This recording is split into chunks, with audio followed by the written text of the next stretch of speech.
welcome to another episode of Unapologetic with DrG, where I have the privilege to talk to some phenomenal people.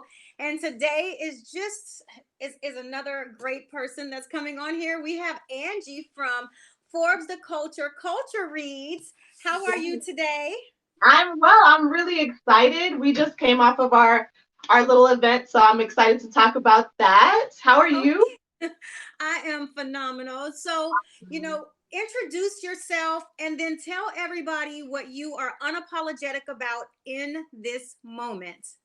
Well, my name is Angie. I am a multi-hyphenate. I do a lot of things, make a lot of things, but in this moment, I am unapologetic about loving literature. There's so much stigma around being Black and reading, if I can be blunt. And so right now, that's what I'm unapologetic about. Okay, so what does that mean? You said it's such a stigma around reading that you are unapologetic about. Look, I'm pouring into literacy and I'm standing by it. So what does that mean when, for people not to really appreciate, just having literacy?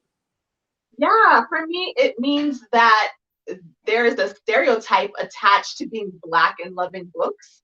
And so, one of the ways right now that I am feeding into that in regards to my community or helping that cause in regards to my community is by being a part of Culture Reads, like you mentioned earlier. So, Culture Reads is the international book club of Forbes the Culture. And currently, we are highlighting Black and Brown authors, making sure that they have access to mentorship, literary events, book clubs, and more. So we are so excited to invite new people into what we're doing, have them join the conversation and give feedback into our super cool world that's opening up right now. Okay. And so how long have you been reading and why is reading so important to you? Was it something that was ingrained when you were younger? Is it something that you adopted when you became a much older? And so what is your love of books about? That's a really interesting question. I think I have to flip that on its head in order to make it make a little more sense. Like you, Dr. Gurley, I am actually a writer. So I would say, and this is a little deep for right now, and you and I can get into it a little after, but writing saved my life, essentially. It was one of the very few ways I had to express myself when I was younger and didn't have much agency. And so through writing, I was able to really speak my thoughts and just say the things that I could never say. And I guess my love of reading developed from my love of writing. Okay. So what do you like to read? What are your favorite genres of books? I would say currently it's a mix of self-help and poetry. Yeah. Okay. You don't like biographies or fiction or anything else like that? That's not really resonate with you? I do love history, so on occasion I will read an autobiography, but I think more because I'm more artistic, I lean more towards the poetry side. Okay. What do you love about poetry? Do you write poetry also? I do write poetry. I'm actually in the process of getting my book peer reviewed, and it is poetry, a memoir through poetry. Yes, so you're going to have to review that also and get some time. What I love about poetry, I actually wrote a poem recently about this, is that poets are some of the only people on earth who can accurately describe a picture, which everyone can agree is usually worth 1,000 words. A poet can accurately describe a picture in 3 lines in a haiku. And I think that is an incredible talent because in order to describe the whole solar system in a haiku, it takes a lot of practice. It takes a lot of understanding of language and knowing how to properly explain yourself to someone. So I think that's a really excellent, cool talent that happens. Okay. And so for those who don't know what a haiku is, what is a haiku? A haiku is a type of poetry that is characterized by its shortness, its brevity. Oh my goodness, my brain's turning off. So the most popular type of haiku is a 5-word, 7-word, and a 5-word structure. And so it's 3 lines total, but you're essentially telling a whole story, like a whole 2-hour movie in 3 lines. And somehow the good haikus are able to really tell the story in so much depth and so much while being so precise, but with so little words. So it's definitely a talent. It most definitely. You said you're telling me that a 2 hour anything can be boiled down to 3 to 5 sentences.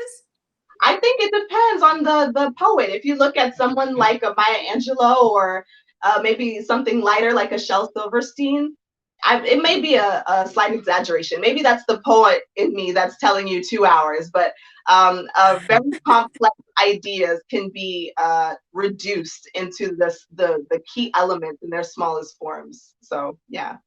Okay, so you talked about how writing saved your life, and so what did it save you from, really? I mean, we can just briefly get into this. I mean, because when people say writing saved my life, it Right. was it your way of connecting with your emotions, your feelings, your world, your surroundings? What was it about writing that saved your life? I would say that the part of writing that saved my life was really making me more introspective. Mm. It helped me to kind of create some kind of blueprint. If you think about, the life of a child as powerless and not really being able to hold on to anything solid, writing kind of gave me a footing. It gave me something to step on that was solid, because before that, I just felt like I was kind of free falling and had no control over anything. But when I was writing, I kind of was able to isolate the things that were in my control. And, whether it was like creating a character out of my imagination, or, you know, finishing a story the way I wish it would have ended rather than the way it actually ended, those things gave me control. And so I was able to kind of own a little bit of agency as a young person. Okay, so let's talk about culture reads for a minute, because is as a writer, and you say you really like poetry, but culture reads is a book club Mhm. where you have to read more than just poetry. So Yeah. one, what made you decide to join culture reads, and how is your feelings with being given a book and saying, "Hey, read this book because we're going to, have conversations about it in this group." Yeah, it's really interesting. So when I joined Forbes the Culture, I didn't necessarily feel like I could find some place that I fit. Um, I was a part of it for a little while, but kind of just like looking from the background as a ambivert, some people would call me, but I would say more of an introvert. It really just didn't seem like my flow. So I sometimes work in sales and outreach, and so I know how to network. I can really work a room, but because I know how to work a room, it's like, do I really want to put that much effort in and not really get a return on that? No. So I'm just gonna like sit here and wait for my opportunity. And so when I saw Culture Reads, it gave me uh it seemed to be like an opportunity that would allow me to be a little bit more intimate with the people in the group, that I would get to know them more intimately. And we would be having thought provoking conversations that were not necessarily all about being a Black professional, which is very, needed. Sometimes you need a break. So I definitely found solace in that. And some of the books that we are reading currently, I love them. I think during the COVID time, I needed to be in community with some other people. And so that kind of provided me with a chance. And I love reading different books. I like different perspectives. So I was open to reading books that I wouldn't normally read, especially as it concerns speaking to other change agents about ways that we can contribute to our community and otherwise. And so apart from, reading in Culture Reads, we actually have a podcast that's coming out very, very shortly. It's going to be released next month, which is January. And so you don't have to just read, you can also listen to our conversations. We're going to be chatting about the books of the month, where we pick an author and we kind of go through their book and kind of mull over and chew over in conversation with other Forbes the Culture members and book lovers. We also are going to be having some literary events over time, but all of that stuff will be revealed through the podcast. And so if you're interested in finding out more about the podcast and, learning how you can keep up to date with it and what we're doing, you can follow us on Instagram. It's at Culture Reads. And you can also follow the hashtag Culture Reads. You'll see some posts about that. But that's where you can get the latest as of right now. Okay, and then so how can people connect with you? You can connect with me by following me at Angie's Pavilion, or at charmingly_uncommon. And, I'm pretty boring. I'm like your average introvert, I would say. All you're going to see is me probably reading books by the lake. So if that's what you're into, feel free to follow me. Well, you never know.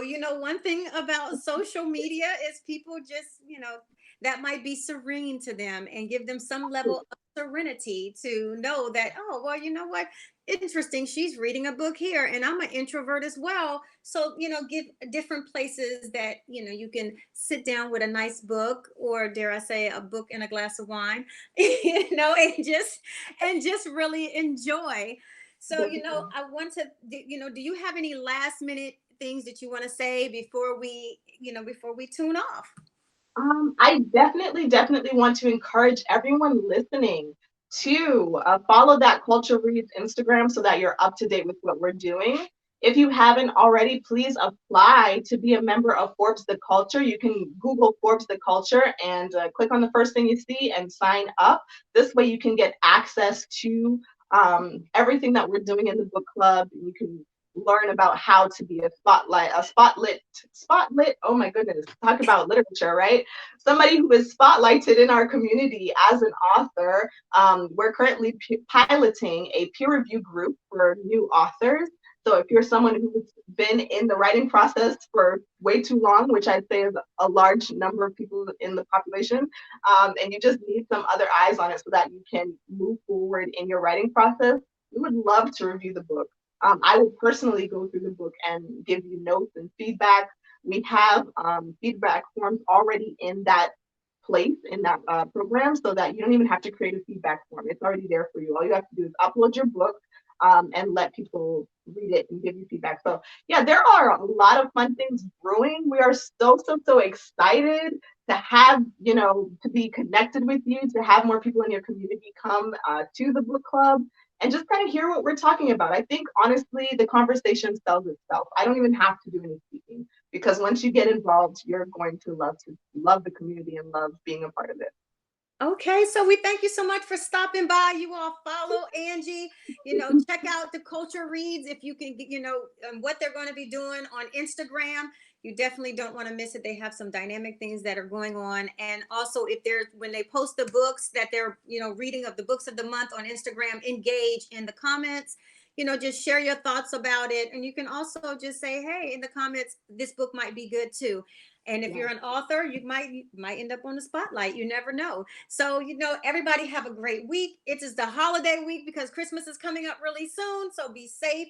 Wear your mask. Oh, you got the bow. Wear your mask. Make sure you wash your hands and be safe out there. And that was your unapologetic moment with Dr. G.